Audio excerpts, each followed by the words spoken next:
In January, I became the Franklin D. and Florence Rosenblatt Professor of the Arts in the Department of Music at Harvard University. Still figuring out what that means. So I'm dividing my time between New York and Cambridge and the rest of the world. My family and my home are in Harlem, and this aspect of my professional life is up in Massachusetts, and I still tour and perform and compose and all that other stuff.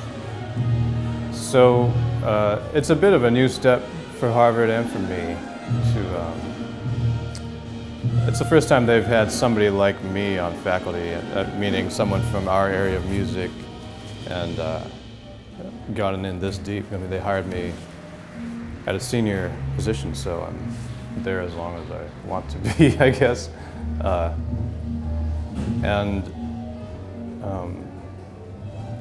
Well, the point is to try to innovate within the institution and in the culture of the university.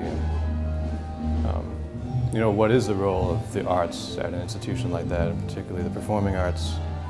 And what is the role of a working artist in the university setting? Is that something that can be developed anew, you know? So that's, I mean, what I'm doing a lot of different things. What I did this past semester was kind of convene a workshop kind of class for the advanced musicians who were undergrads.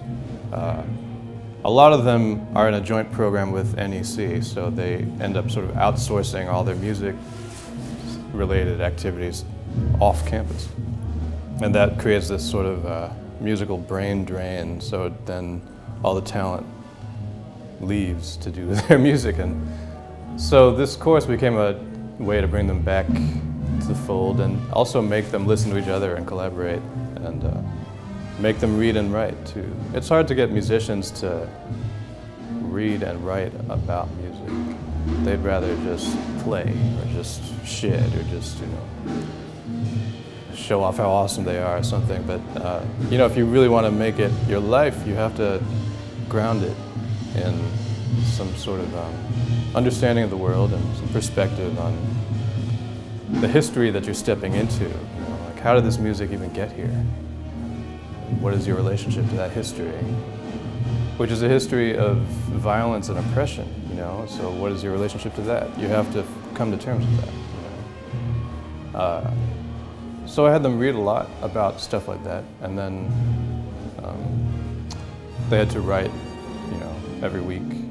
And then there was also a performing component, so it was sort of half seminar and half master class where they were presenting their own music, and they had to team up and make some things together. So it was nice, actually, really nice. In the fall, I'm teaching a graduate seminar called Theorizing Improvisation. This is inspired by George Lewis, who's done some things like this himself at Columbia University and even elsewhere.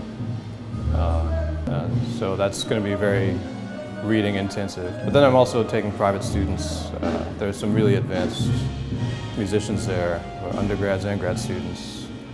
So it's sort of an improvisation in the sense that there isn't any existing format for me to just step into. I kind of have to make it. But that's nice, actually. It's a nice opportunity to start fresh and figure out a new role for myself over there. So that just sort of intensifies the madness of being an artist in America. A lot of running around, as you can imagine. Yeah.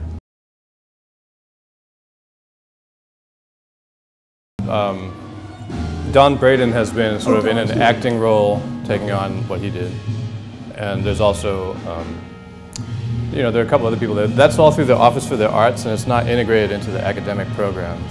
We're trying to change that. So, you know, we're actually doing a search to hire his replacement, and that person will be, unlike him, the new person will be jointly appointed between the Office for the Arts and the Music Department. So there'll be a little bit more connection to the academic side of things, which is good because in the past it's been treated as an activity that you do for fun on the side, and that's not how we regard this. You know, it's not just a lark or something. It's, you know, it's a way of life. So you have to treat it with that kind of respect.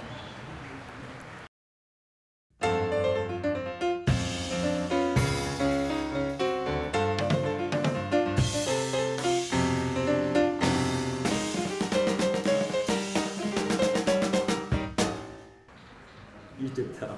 Whenever you're ready. Whenever you're ready. All right, Vijay Iyer.